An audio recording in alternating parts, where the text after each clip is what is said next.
It was a Monday morning, and we were sitting at the kitchen table. We had finished eating breakfast, and I was drinking my coffee and reading the morning paper. My wife, Beatrice, said, "Would you put the paper down, Rob? I have to talk to you." I put the paper down on the table and asked, "What is it, B?" "I'm leaving you, Rob. I want a divorce." "Is that all?"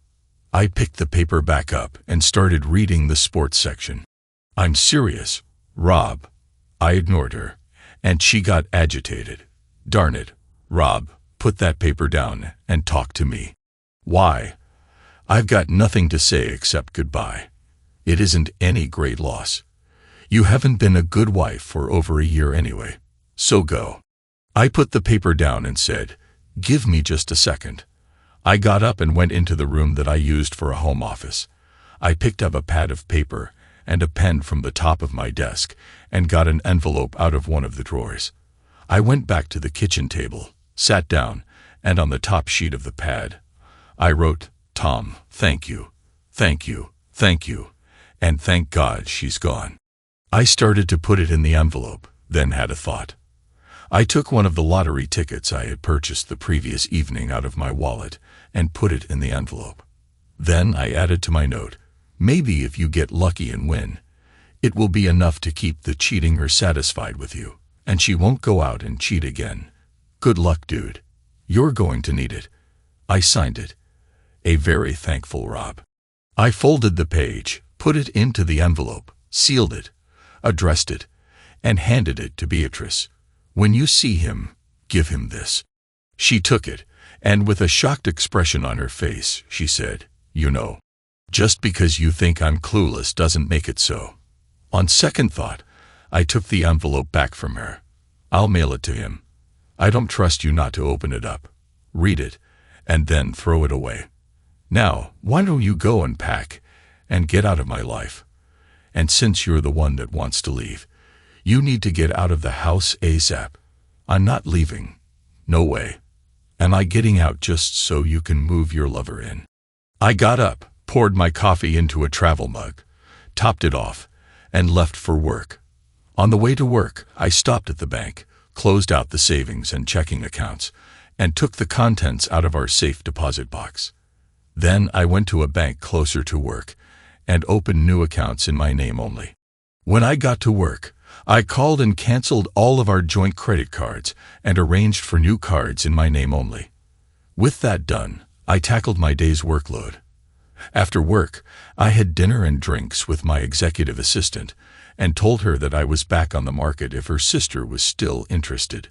Stella laughed and said, "To heck with my sister. If you're back in circulation, I want to be first in line." Stella had started with me as a secretary 10 years ago and had proven so valuable that 4 years ago, I promoted her to my personal assistant. And then, to justify the raise I thought she deserved, I made her my executive assistant 2 years ago. On a Sunday, I'd thrown a backyard barbecue, and I had invited Stella. She told me that she couldn't make it because her sister was in town visiting, so I told her to bring her sister along. Her sister, Tara, was a very attractive, busty blonde. On Monday, Stella laughingly told me that her sister had the hots for me. I laughed and told her never to let B know that, as B could be, and had at times been, insanely jealous. Now, Stella was telling me she was interested. I'd never had a clue she might have had thoughts like that where I was concerned. "Okay then," I jokingly said, "Tara moves to second place, and you can have the top spot." "I'm not joking here, boss. I'm serious as heck. I want a shot. You might not when you hear what I have to offer." "And what is that?" She told me that she wanted a divorce, so I'm leaving it up to her and her lover to make it happen. I have no idea what their timetable might be. Her lover. She hooked up with a guy about 1.5 years ago, and I guess she finally decided that a couple of days a week with him weren't enough. So she's going full-time. "How long have you known?" 1.5 years. I've known almost since the day it started." "How could you know that?" "She was seen by a friend of mine going into a motel room with a man, and she gave me a call. I put a private detective on B for a week, and he got me all the proof I needed to know. 1.5 years, and you did nothing about it. What was there to do? Get all angry about it and turn my life upside down. This state is no fault. Everything would have to be split 50/50ths. I would have had to sell the house and split the proceeds with her. I would have had to give up the pool, the hot tub, my woodworking shop, and my 3-car garage and move into an apartment somewhere. No, thank you. I decided to just ignore it and let her cook for me, do my laundry, and clean the house. How could you stand being around her, knowing that she was cheating on you? You would be surprised at how quickly love can turn into hate, and then hate turns into indifference. I can't believe that a healthy guy like you could go a year and a half without intimacy. I didn't go without. As long as B still offered, I still took, and she did still offer, although the frequency did drop some. I wouldn't touch her on the days I knew she had been with him, but other than that, the only change was that I stopped making love and started just having casual relations. Do you have any idea why she did it? Not a clue, but he probably wasn't the first one. You think she has had other lovers? I have no way of knowing for sure, but what I do know is that in the 10 years we've been married, she has gone into a certain mood 4 times that I can remember. 4 times that she has behaved like she does now. It's only a guess, but I'd almost bet that the other times were for the same reason. If she hadn't been seen and I hadn't been alerted to what was going on, I would have taken the recent mood as just another one of those female things. I may be all wrong in my thinking, but it really doesn't matter. I know about this one, and that's all I need to know to confirm she's a cheating liar. What are you going to do now? Wait. Wait for what? To see what she's going to do. She's on her own now. I've cleaned out the bank accounts, canceled all of her credit cards, and told her to get out of the house. She wanted a divorce, so I'm leaving it to her to get it. Since she doesn't make enough to support herself and pay for an attorney, she'll have to get the money from her lover. And I don't know if he'll give it to her. I'm assuming that they talked it over before she hit me with it, but I have no way of knowing. What I am saying here is that if you are really interested, you will be running around with a married man who has no idea how long it will be before he is divorced. You are not thinking too clearly here, Rob. How so? If she goes for the divorce, she is in control. You will get served, and it could be bad. You have no idea what she might do. You could be ordered to vacate the house and maintain her pending hearings. What if she files and says that it is because of mental and physical cruelty, and she gets a restraining order keeping you away from her and the house? You need to be the one setting the pace, boss. You need to be in the driver's seat, making her respond to you, not the other way around. Besides, you filing helps me. Helps you. If you were going to wait and let her file, what if she doesn't? What if Loverboy won't give her the money to do it? That would put us in the position of committing adultery, and she could use that against you down the line. You say she cheated, and she says, so what, you did too. If you file, you are saying that, as far as you're concerned, the marriage is over, and what you do from that point on is none of her business. From a strictly legal point of view, you will still be legally married until the divorce is final. Taking up with me would still technically be adultery, but no court would use it against you as long as it didn't start before you separated from B. So, from where I sit, I need to stay away from you until either you or B get the legal ball rolling. If we wait on her, it could be years, or it could be next week. But with her controlling things, if you do it, it could be as soon as this weekend. If you could get in to see an attorney early tomorrow, you could conceivably have B served by Thursday, and that would give me the weekend to work on hooking you. Hooking me. Darn straight, boss man. What good does it do to be first on the list if you don't take advantage of it? She was right, and I knew it, so I took out my cell phone and used speed dial to call Josh. Josh and I had been friends since the 3rd grade, and Josh was now an attorney who practiced family law. Family law was a polite term for divorce law. When he answered, I told him that I needed his legal services and explained my problem. He was sorry to hear it because he and his wife, Sally, were friends of ours. And he liked B. But he told me that he would get on it as soon as he got into his office in the morning. Then he told me to stop in and see him around lunchtime. I could sign the papers, and we could go to lunch. Just to be difficult, I told him that I wanted a restraining order. I fibbed and told him that B had said if I gave her any problems over her leaving me, she would see to it that her lover, Tom Noble, straightened me out. Josh laughed and told me that he knew that was pure nonsense, but he would do it. You do know that there will be a hearing within 10 days on the order, right? I can get it and have it served, but there will have to be a hearing before a judge will order it to remain in force. I know, and I'll be ready for it. But right now, the big thing is to get her out of the house and keep her out for a while. We have no kids, so there's no real reason for her to get the use of the house while the divorce proceeds. Ongoing with the possession is 9 points of the law thing here. No reason for the judge to order me out and let her in is what I'm shooting for. I told her to get out when we spoke this morning, but I don't know what I'll find when I get home. She may be gone, but she may still be there. Since I don't know for sure where she will be, plan on serving her at work. No chance of you two working things out. Not a prayer. See you tomorrow. I disconnected and looked across the table at Stella.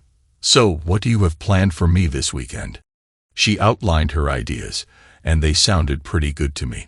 When I got home, B was sitting at the kitchen table, sorting through some papers. Why are you still here? I asked as I walked to the fridge and got a beer. It's still my house too. I'm staying here until I can make other arrangements. If you object to my company, feel free to move out. And let you move your lover in, not on your life.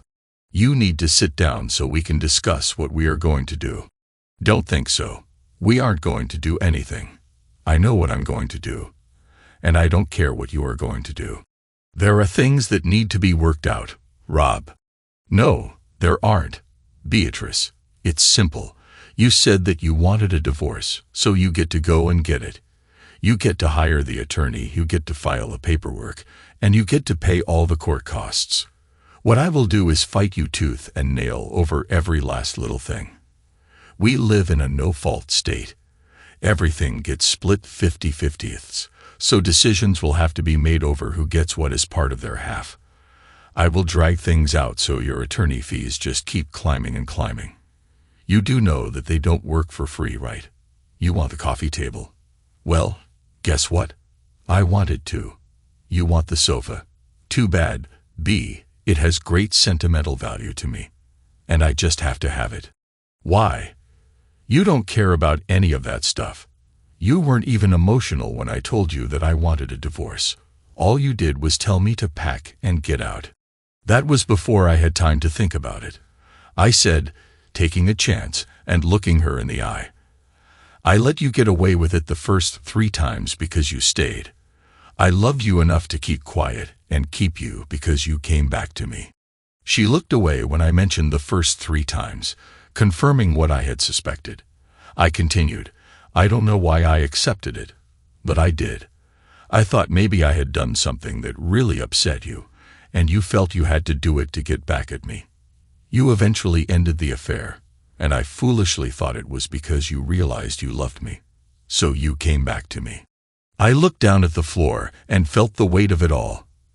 I thought that this thing with Noble was just more of the same, but I can see now that I was wrong. I've come to realize that you were nothing but a low-life cheater. If you hadn't decided to leave me for Noble, you would have been with someone else in 6 months or a year from now.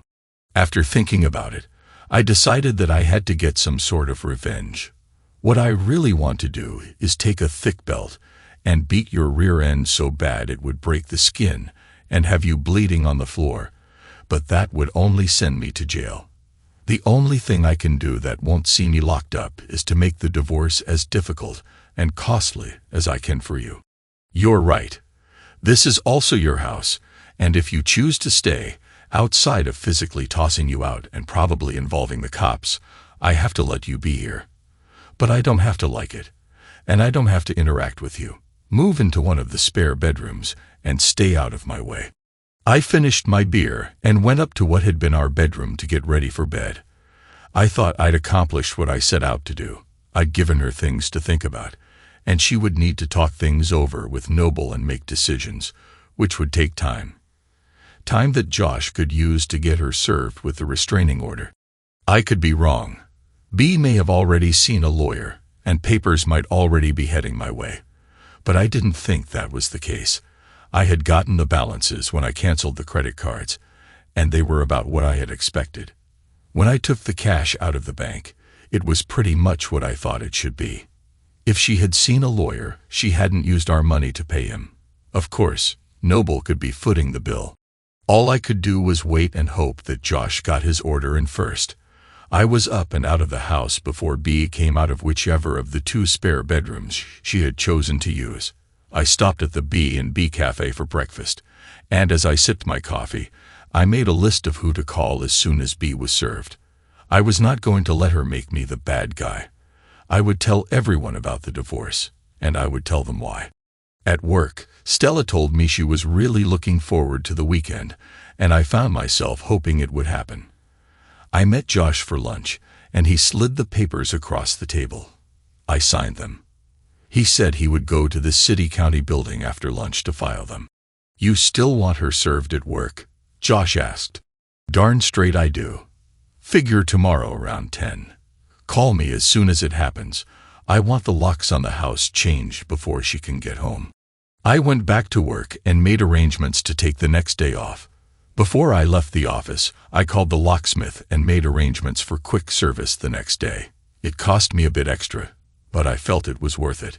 When I got home, B's car was in the driveway, but she must have stayed in her room and out of my way because I never saw her. The next morning, I was up and out of the house before B came downstairs, and I went to the B&B for breakfast. Angie asked, "Where's B? I never see you in here without her. 2 days in a row now, and you're alone. You won't be seeing us together anymore. We're splitting up," I told her as she took my order. When she placed the bill down on the table, she said, "My phone number is on the back. Not the restaurant number, my number." I couldn't help but feel like a poor guy as Angie walked away. She made it 2 women in as many days who let me know they were interested, so why wasn't I enough for the woman I'd married? I'd never know because I would never ask. I drank coffee and read the morning paper, waiting for the time when B normally left for work. Then I went home and started packing B's things, moving them into the garage. At 10:15, Josh called and told me the papers had been served, so I called the locksmith. 20 minutes later, he was at the house and doing his thing. He hadn't been gone an hour when B came whipping into the driveway. She couldn't miss the wide-open garage door and the big cardboard sign that said, "All your things are here and in the garage, B." She stood there staring at the sign for a minute, then tried to get into the house, but her keys wouldn't work. She rang the doorbell, but I didn't answer. Eventually, she left. I looked in the garage and saw that she had taken a couple of bags of her things. 2 minutes after she pulled out of the driveway, my cell went off. It was B. "Hello, you jerk. Did you have to embarrass me in front of my coworkers? Better than letting you embarrass me in front of mine. You told me I had to get the divorce, and what's with the restraining order? I was afraid you'd have Noble come over and beat me up for being mean to you. That's nonsense. And you know it. I need to get into the house and get some things. All of your things are in the garage, B. I haven't changed the garage door code, so your opener will still work. If what you want isn't there, make me a list. Tell me where it is, and I'll move it to the garage. Stop messing around, Rob. You're making this far more difficult than it needs to be. Sorry, B. Causing you some inconvenience isn't much in the way of payback for years of mistreating me, but I have to do something, if only for my mental health. Just be thankful I didn't get violent. Goodbye, B." After I disconnected from B, I got on the phone and started calling all the names on my list. Most were shocked to find out that B had cheated on me, but 2 weren't surprised. One said, "Finally caught her, huh?" The other said, "I always thought you had an open marriage thing. She was always off with some guy, and you never said anything about it." I figured I could cross those 2 off my list of friends. The two people most affected by the news were B's parents. I had always liked them, and they had treated me almost like the son they never had. I wasn't going to let B tell them, and make it seem like it was all my fault. If I allowed that, they wouldn't think well of me, and I didn't want that. After making all the calls, I made one more pass through the house, looking for any more of B's things. Then, I fixed myself some lunch. I had just finished eating when the guys from Apex Security showed up. Not trusting B at all, and having no doubt that she would violate the restraining order and try to get into the house, I decided to install a security system, complete with cameras. When the Apex guys were gone, I had a choice: work on the bookshelf in my woodworking shop, or the 1934 Ford 3-window coupe I was restoring in the garage. The Ford won, and I got busy. On Thursday at work, I told Stella we were good to go for the weekend. She smiled and said, "Tomorrow night then. Dinner and dancing for a start." I had to smile. When I got home, B had done just what I knew she would. She had used her garage door opener to get into the garage, grabbed some things, then broken into the house through the connecting door from the garage. She had trashed the kitchen. There were broken dishes and glasses all over the floor, and she had broken several lamps in the living room. The cameras caught it all. The one that really made me smile was the one where she took all my clothes out of the closet, piled them on the floor, and urinated on them. Why did that make me smile? It was all on tape, and I had evidence that she had not only violated the restraining order, but had been maliciously destructive. I could use this at the restraining order hearing. I called Josh, and he called the police. The police showed up, took a report, and some pictures. The next day, B was arrested at work and taken to jail. She was fingerprinted, photographed, and hustled in front of a judge. She was charged with violating the restraining order and the willful destruction of private property. The judge set a hearing date and released B on her own recognizance. Frankly, I was surprised it went that far. My date with Stella was fun, and we made a second date for Saturday. It also went well, and we went out again on Sunday for a picnic. On Monday, the hearing was held for the restraining order. When the judge saw the tapes from the security system, he not only made the restraining order permanent, but also ordered B to replace all the destroyed items, pay for the dry cleaning of my clothes, and pay for the bedroom cleaning since some of her urine had soaked into the carpet. He gave her 10 days to get it done, or be jailed for contempt of court. Just to be difficult, I hired the most expensive cleaning company I could find to do the work. B disappointed me. She actually came up with the money to do everything the judge ordered. I had been looking forward to her being locked up for contempt of court. The next 2 weeks went by, and Stella and I dated frequently. There wasn't much more going on than some kissing, though some of it got pretty intense. Neither of us felt comfortable with the fact that I was still a married man, but we were slowly approaching the point where things would get serious. We didn't fight the divorce, and in 6 months, it was final. It was a standard no-fault divorce, with everything being split 50-50ths. I refinanced the house and bought out B. I still made out much better than B on the deal.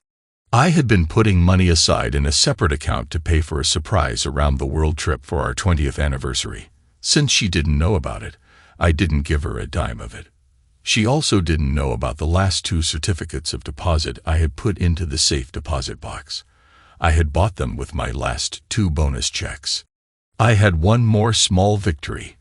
B was awarded alimony for 2 years or until she remarried, but it was only set at $100 a week instead of the $500 she had tried for. It was unexpected, and Josh told me we had gotten extremely lucky with the judges assigned to my cases. The judge who heard the restraining order and the judge who oversaw the divorce were cousins, and both had backgrounds involving cheating wives. Neither believed that an innocent husband should be penalized for a cheating wife's behavior. While they followed the law, they wouldn't go one step farther than the law dictated. Whatever B had with Noble apparently wasn't all that strong, because 7 months after the divorce was final, she was living with her parents. It was 8 months after the divorce became final, and I was sitting at the bar in the Hilton having a beer and a steak sandwich for lunch. Someone sat down on the stool next to me, and a voice asked, "Buy you a beer?" I looked over and saw my ex-wife's former lover. "Would like to have a word or two with you," he said. Being curious, I told him to go ahead, and he waved Agnes over and ordered both of us a beer. She brought them over, and he took a pull on his, set it down on the bar, and looked at it for several seconds. Then he started to peel the label off the bottle. As the little pile grew in front of him, he said, "I didn't mean to mess things up for you." Still focused on the bottle, he went on. "She wasn't wearing her wedding rings the night I met her, so I didn't know she was married, and she sure didn't act like a married woman. She was in Bud's bar with a group of girls she worked with, and I asked her to dance. She said yes. I bought her a drink, and she invited me to sit with her and the other girls. I danced with her 3 more times and asked her for a date. She said yes.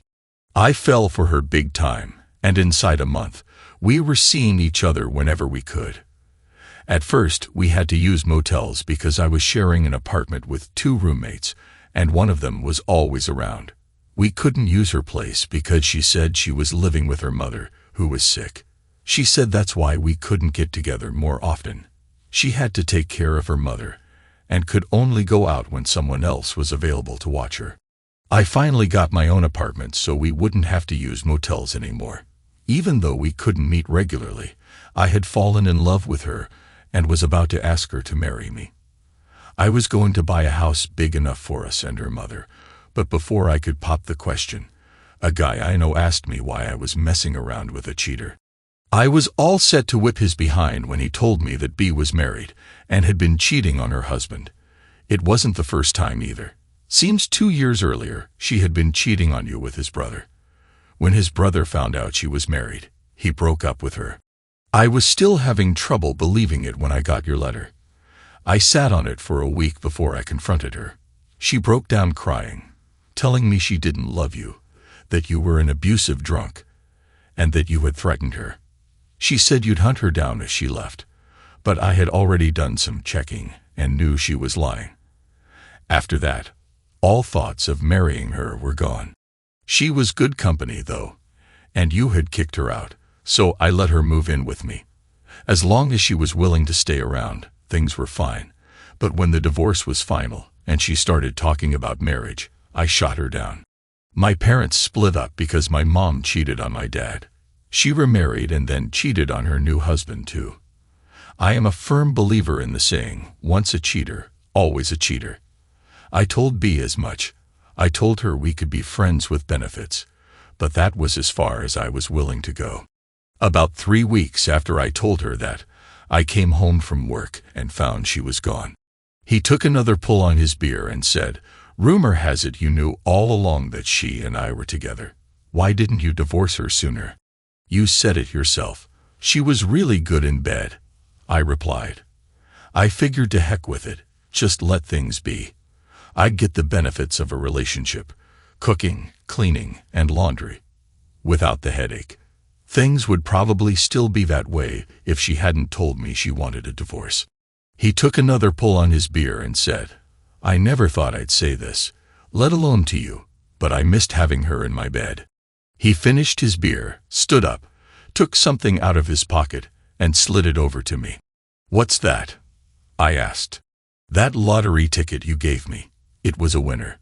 That's your half. I waited until now to give it to you, so you wouldn't have to share it in the divorce. See you around." He left. I picked up the slip of paper and saw it was a cashier's check for a large amount. A very, very large amount. When I got back to the office, Jin, my PA, said, "You look like the cat that just ate the canary. Was lunch that good?" "Lunch was spectacular," I replied. "Oh right," she said, with a knowing smile. Stella didn't work for me anymore. At least not in the office. She was home painting the room that was going to be the nursery when the twins arrived. Story 2. What really hurt the most was watching her get ready for her date night. She put on lingerie and stockings, spent time doing her makeup and fixing her hair, and then slipped into a dress I had never seen before. She finished the look with high heels, an outfit she had never worn for me. I felt betrayal, jealousy, and anger stirred deep inside me. She was doing all this for Mark Diamond, her boss, not for me. She was making herself desirable for another man while I was working hard to provide her with a good life and family. It was incomprehensible. Our intimacy had always been amazing, and Jessica had always made me feel loved. There was no reason to distrust her. After 20 years of marriage, I knew her, or at least I thought I did. Then there was that night at her company's dinner. Her boss, Mark Diamond, the managing partner at the law firm, gave her more attention than I liked, but it was the smirk he gave me after dancing with her that set off my alarms. The next day, I confronted Jessica about it, and the way she defended him, trying to make me feel like I had overreacted, confirmed my suspicions. Too many late meetings, too many missed lunches, it all registered as a red flag. I decided to look into things further. The more I thought about it, the angrier I became. Jessica worked closely with Mark, the partner at a prestigious law firm. He flaunted his wealth with expensive cars, jewelry, and a lavish lifestyle. His wife, Stella, was a young, beautiful trophy wife, someone he had traded up to after divorcing his wife of 20 years. Mark enjoyed making jokes at the expense of others. I remembered how he once made fun of my job, selling screws and fasteners to large retail chains. It wasn't glamorous, but I earned over $200,000 a year, more than enough to give Jessica the life she wanted, and to pay for our daughter Sarah's college education. We lived in a pleasant community, had good friends, and enjoyed a comfortable lifestyle. I wasn't a millionaire like Mark, but we were happy, or so I thought. The night Mark decided to make fun of my job in front of my wife and others really ticked me off. Not just because of his arrogance, but because of how Jessica defended him after he humiliated me. "Johnny, how's the nut and bolt business? Bet you get screwed a lot, huh? Must be fun working at Home Depot every day." Jessica laughed. My blood boiled. I walked away without saying a word. To her credit, she came over and asked what was wrong. When I told her, she brushed it off, saying, "Oh, baby, he's just kidding around. He likes to have fun. Don't take it so personally. Come back with me. He's really a nice guy." Against my better judgment, I stayed at the dinner for the rest of the evening. Looking back, I should have seen the signs, but I realize now I may have missed some danger signals. Heck, I'm nobody's fool, and I wouldn't sit quietly. I could understand the attraction to Mark from others. He was the alpha, large, strong, good-looking, and the rich partner of the firm, the one everybody wanted to be around. Jessica was his closest ally in the firm, his valued and trusted right-hand person. Everything was adding up. It didn't matter that he had a younger, attractive wife. To a jerk like Mark, he wanted it all. And claiming another man's wife was definitely on his scorecard. Over the next week, I acted quickly to find out if I was crazy or if my intuition was right. After the 6 audio recording devices and 5 video cameras arrived, I started my plan of action. The first video camera was hidden in the smoke detector on our bedroom ceiling. The next 2 cameras were set up at different angles in the bedroom to capture a full view. I placed the others in the master bathroom and living room. All the video cameras had a live feed option up to 8K recording and were wirelessly linked back to a dedicated computer, which I set up in the attic, all remotely controlled with my phone app. Besides the video, the audio devices were unique. One was enclosed in a pen, which I placed next to the kitchen phone. Another I hid in her car. The rest were concealed in her 3 favorite purses and one behind our bed. With this setup, I should have been able to capture at least 90% of her conversations and any activity in the house. I had a bad feeling about the next week when I would be on the road for sales calls. As always, Jessica was loving and made me feel cherished just before I left for an overnight trip. She started with lots of kisses and sweet talk, telling me how much she loved me and wanted to be intimate. Her affection was something I'd always cherished, and she never let me down. It was an amazing night, and I felt so close to her. I almost abandoned my surveillance plan, thinking there was no way she could be unfaithful. Fortunately, I didn't change my plans. I left things as they were and headed off for a 2-night trip, giving her plenty of time if there was something going on. We kissed goodbye, and I was on the road by 6:00 p.m. for my 3-hour drive to the hotel. The drive allowed me to replay the last 6 months, searching for anything different. But aside from the 2 scenes with her boss, the smirk and his attempt at humiliating me, there was nothing out of the ordinary. A smile crept across my face as I realized I was being foolish and paranoid. When I arrived at the hotel, I checked into my room and fired up my laptop. As I relaxed on the king-size bed, I checked my emails for work messages and then clicked on the link to the server in my attic to review the last 3 hours. I knew there would be nothing to see, but I needed to test the remote access system. I sped through the video at 3x speed until I saw my wife in the bedroom. I slowed it down to normal speed to enjoy watching my beautiful wife as she made a phone call. What I didn't expect was the content of the conversation. An hour after I left, she called Mark. The video camera picked up the audio, and I watched her lie on the bed, talking to her boss while rubbing herself. I could only hear her side of the conversation. "Hi, sweetheart. He's gone, and I'm all alone. Yes, 2 nights this time. When can you come over? Won't your wife ask where you're going? Oh my God, that's great. Can you spend the night with me? I really want to wake up next to you. Yes, absolutely. I'm all yours, baby. And yes, my body belongs to you. What time will you be here? Okay. See you soon. I love you, baby." I sat there in shock. We had just made the most passionate love. She told me she loved me. And now, an hour later, she was inviting him over to spend the night. Who was this woman? How could she love me so much and betray me? Moments later, I watched my loving wife get ready for her lover. She showered, put on her lingerie, heels, and makeup, fixing her hair for 30 minutes. It was incredibly painful to watch. I had always known she was beautiful, but she never dressed like this for me.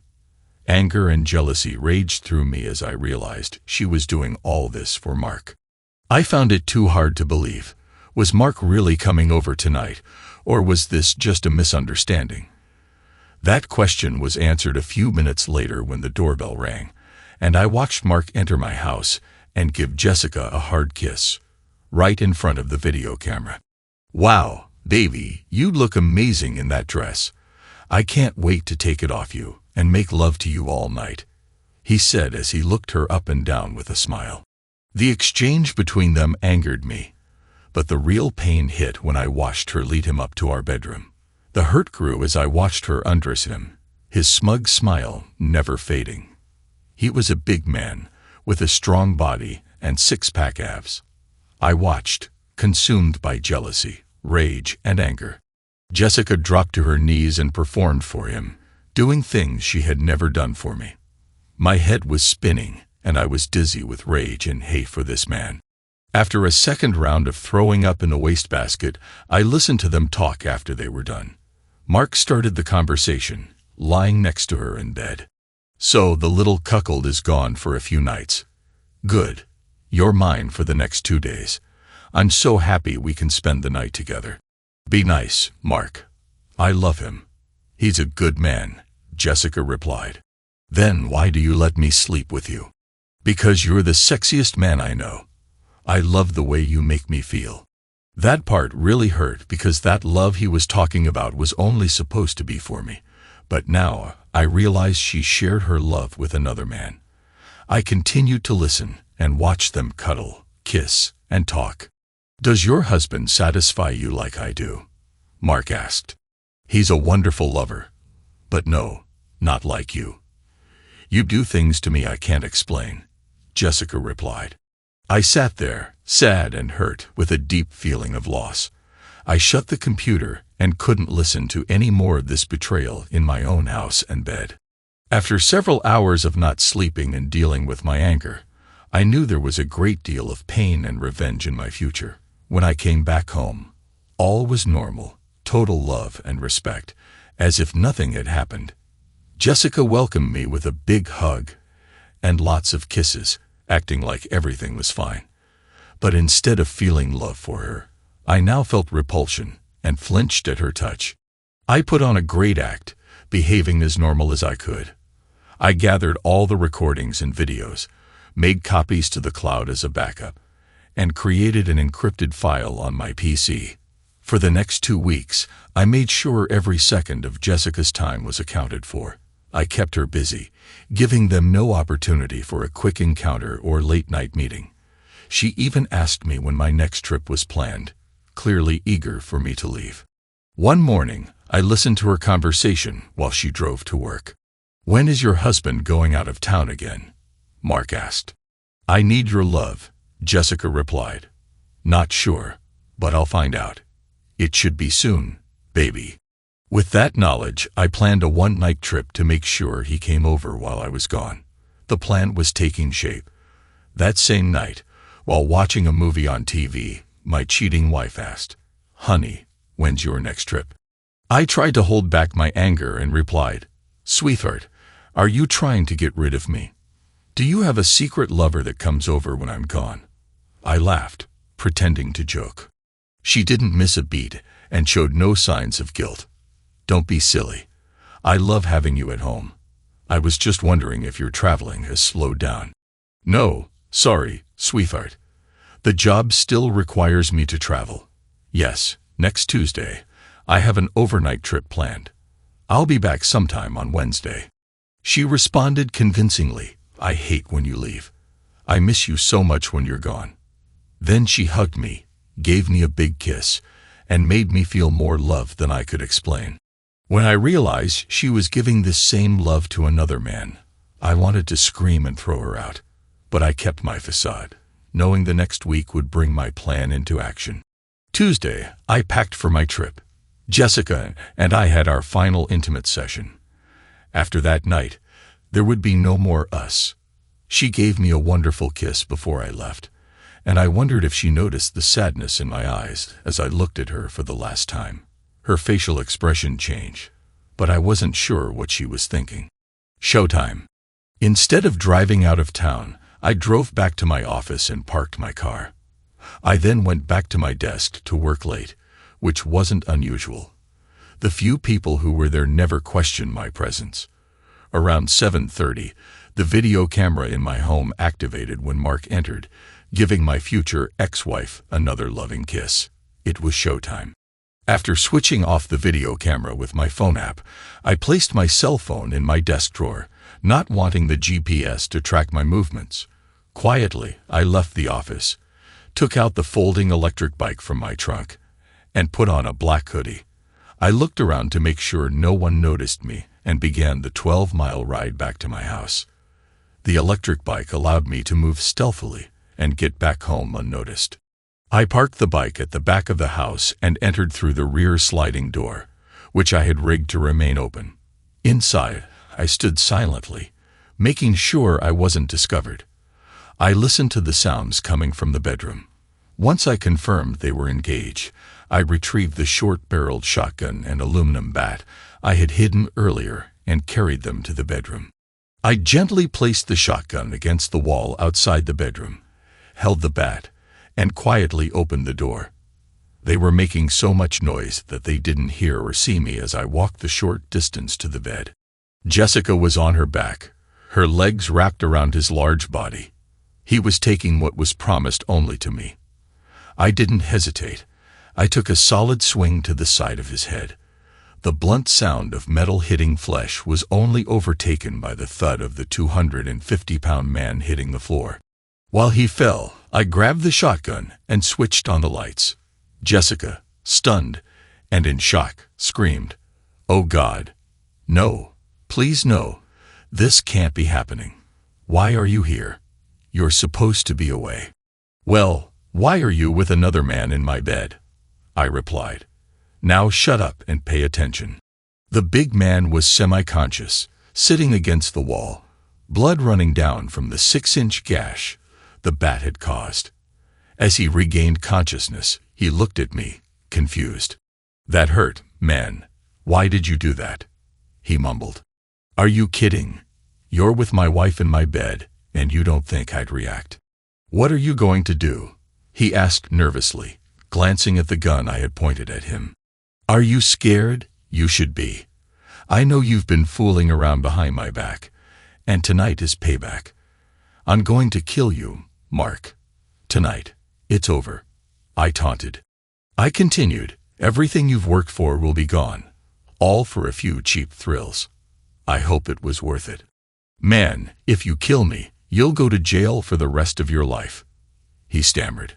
Forget it. We all die tonight. How does that sound? I was acting hyped up, scaring both of them. Jessica was now crying, curled up in a ball, trying to cover herself with the bedsheet. Baby, please don't do anything stupid. I love you. I really do. Put the gun down. And let's discuss this, she pleaded. With an evil grin, I turned the gun on her. Shut up. This is happening because you had to go find another man. Whatever happens tonight is all on you. I turned back to him, mocking. Look at your lover. He's wet himself. I guess you're just a scared little boy, huh? I was deliberately acting out of control, letting them know they were in deep trouble. The custom shells in the shotgun were 25% salt and 75% capsaicin, like what's used in pepper spray. I didn't plan to kill anyone, just make sure the pain lasted a lifetime. I wanted to leave them with a night they would never forget. Once Mark recovered from the hit to his head, he tried to lunge at me to disarm me. I was waiting for exactly that. When he made his move, I unloaded the first round into his groin. The blast was loud, but his screams were even louder. The pepper cloud filled the air around Mark and his bleeding wound. He couldn't see or breathe without choking. The pain was unimaginable. I was shocked by the damage the non-lethal round caused. Even at close range, the blast tore flesh and filled his skin with the capsaicin. The pain must have been unbearable. Several minutes later, as he sat in agony, I explained how things would go. Listen up, Mark, and you too, Jessica. I'm leaving in a few minutes. You will take this man to the emergency room before he bleeds out. You will not call 911. You will take him in your car to the hospital and tell no one how this happened or that I was involved. I gave Mark a kick to get his attention. You'll say you don't remember anything, and if anyone asks, you tell them I had no clue about the affair. If either of you says a word about me, I'll release the video, audio, and photos I've collected. I'll send them to your wife, your partners at the firm, and everyone you know. I left the same way I came, fixing the lock and shutting the door behind me. I tossed the bat and gun into different parts of the river on my ride back to the office. Once back at my desk, I acted like I'd been working late all night, ensuring my alibi was airtight. By the time I got home the next afternoon, everything had hit the fan. Mark went in for surgery for reconstruction. Unfortunately for him, the closeness of the blast obliterated both testicles and caused severe damage to his groin area. The surgical team worked to reconstruct what was left, which ended up being less than 4 inches of mutilated flesh. His head had to be shaved to give him 18 stitches, as he suffered a concussion from the blow. The story he gave was that the last thing he remembered was walking up to his personal assistant's home with some paperwork, and then being in the hospital. He told the police that he didn't remember seeing anyone or being hit. He kept his mouth shut, knowing I could ruin him and his career. Jessica was beside herself and never said a word about the incident. All she would say is that she heard the gunshot, and when she came outside, she saw Mark lying there and brought him to the hospital because she didn't think there was time to wait for an ambulance. Neither of them could explain why he was naked, but both stuck to their stories. However, Mark's wife didn't believe him, which would soon become a big problem for Mark. I spent the afternoon removing the surveillance equipment, uploading everything to an encrypted cloud server, and tossing the equipment. Any remaining evidence of my knowledge of their affair was now out of reach. Jessica came in around 6 o'clock p.m. to find me in the living room nursing a bottle of my good whiskey. I sat there quietly as she sat across from me on the couch. She looked broken and sad. I'd never seen her like this. For a brief second, I felt sorry for her. With tears in her eyes, she broke down and tried to explain. "Johnny, I know what you saw it as bad, but you need to know that I wasn't in love with him.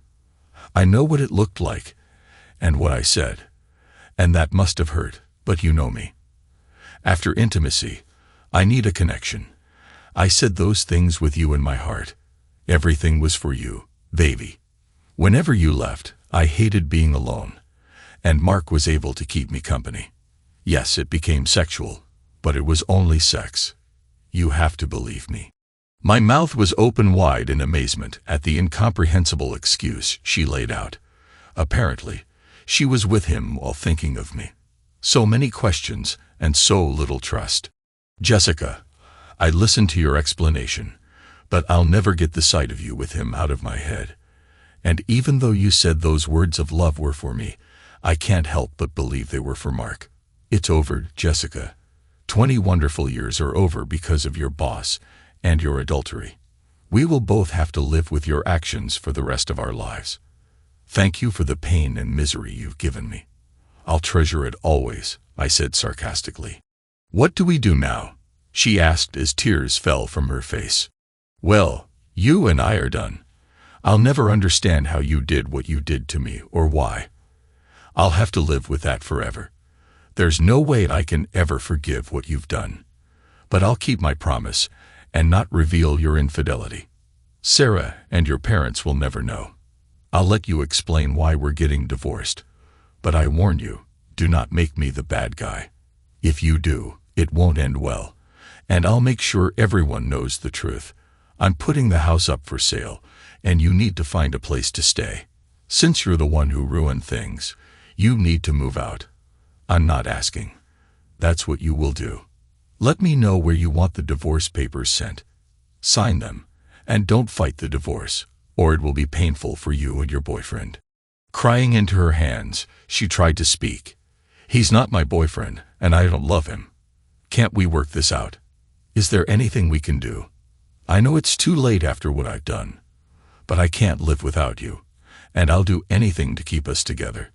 I never wanted to lose you. Please don't leave me. You know, Jessica, if it was only the physical part, there might have been a way back through counseling or separation. But it was over when I saw you with him. It crushed me when you told him you would never do that for me. Yes, I heard you say that. I also heard you offer to do things you never would with me. Those two things alone ended any chance of reconciliation. But what really ended my love for you was how you shared the love that was just for me with him. Hearing the words you said to him killed us, and everything I ever felt for you. I can't believe you not only gave him your body, but you gave him our intimacy and love. For that, I can never take you back or trust your love again. No, I'll never forget or forgive your betrayal, and I'll never want to see or talk to you again. Once the divorce is final, you'll be out of my life forever. As far as Mark goes, if he does anything to upset me, I'll ruin both of you with no notice or warning." After several hours of begging me to forgive her, she left the next morning and stayed with her mom and dad until the house sold. Over the next week, the police interviewed me and tried to get me to admit my involvement. I got a lawyer, and we told them that unless they could produce some evidence of my involvement, I would no longer answer questions without a warrant. Since there was no evidence and I had an alibi, they left me alone. The incident was eventually listed as a random burglary and assault. Jessica and her family called and begged me to reconsider. I was told that she loved me and couldn't live without me. Sorry, please forgive her. Please work this out. Counseling. Blah, blah, blah. I never returned their calls or opened the door when they stopped by. I changed my phone number and had no contact with any of them. Yes, it killed me to lose her. Every second away from her was painful, but the memory of her betrayal and how she gave her love to another man was something I could not get over. Jessica was now a 42-year-old single mom living on her salary in a one-bedroom apartment. The pleasant life she once enjoyed was gone. Her daughter and family figured things out and weren't happy with Jessica or her choices. They blamed her for the failed marriage. Jessica was now alone. Since Mark was more interested in saving his own marriage, he treated her poorly at work and blamed her for his physical and marital problems. He could no longer work with her and moved her to an administration area, though she kept the same pay. Her new job was tedious and boring. She no longer had the prestigious position of working with one of the partners, and word got out that she had been with Mark. She was treated accordingly. Now, with a job she hated, no prospects of moving up, no friends, no husband, and a family that blamed her for the divorce, she started down a road to depression. She cried every night, alone, and missed Johnny with every fiber of her being. Her heart hurt almost all the time, and she constantly thought about her actions and loss. Sarah tried to help her mom, but there seemed to be no way back. Jessica lost weight, wasn't eating right, and drank heavily every night. She refused to take care of herself, saying that without Johnny, she had no reason to care anymore. When Sarah reached out to her dad for advice, he felt sorry for Jessica's situation, but could never get over the betrayal and never spoke to her again. Stella, however, put things together and made Mark's life a living hell. She made him move into one of the guest rooms, and he paid dearly for his infidelity. Stella ended up dating several younger men and kept Mark around to pay all the bills. She agreed to be at his side as eye candy for company events or business meetings, but they lived separate lives. Mark would never have intimacy again or experience love from a woman for the rest of his life. He would live with that moment when his entire life changed, all because of his desire to take another man's wife. He was able to keep his manhood, albeit much smaller than before. Unfortunately for him, he lost all sensation due to nerve damage and also lost part of his reproductive organs after the gunshot obliterated them that fateful night. His anger toward me was epic, and he wanted to hurt me in the worst way. But nothing happened for several months. Later that year, I was out with my workmates for drinks when I was jumped and beaten outside the bar. Luckily, my buddies came out to help, and the attackers left before the police arrived. I spent 2 days in the hospital with broken ribs and 20 stitches. I believe they wanted me dead, and if not for my friends, I think they would have succeeded. I knew this was revenge for Mark, and I wasn't at all surprised. 6 weeks later, feeling much better, I made a call to Mark's office. "Mr. Diamond, please," I said to his secretary. "I'm sorry, he's in a meeting. Can I take a message?" "Yes, please tell him to meet me at 1 p.m. this Friday at the French Deli across the street." "I'm sorry, sir, I don't make appointments for Mr. Diamond." "Just give him the message. Write this down. 1 p.m. Friday, French Deli. Be there alone. Johnny." Just hand him that, and he'll know what it means. Friday at lunch, I sat at a table facing the door when Mark walked in alone. He saw me and approached the table. "Sit down," I said. "What do you want?" He spat out. I ignored his outburst and spoke calmly. "Thanks for coming today. Your men did a good job on me, but unfortunately for you, they didn't finish the job. Since you didn't listen to my warning about revenge, you forced me to act." I handed him a folded piece of paper. "Here is a link to a website that's set up just for you. Don't bother trying to shut it down. It's being run out of Syria with 3 redundant servers at different locations. It's untraceable, and even if you found the first location, there's 0 chance of finding the other 2. What I'm saying is, you're screwed, and I own your future." Mark's anger was rising. "Look, you've already ruined my life. I'll never be the same again. Just stop this, or I promise you'll regret it. You see, right there is why we're here today, Mr. Diamond. I want to put an end to this. You took away the most precious thing in my life, my wife. You destroy our 20-year marriage, and I can't allow you to walk away free.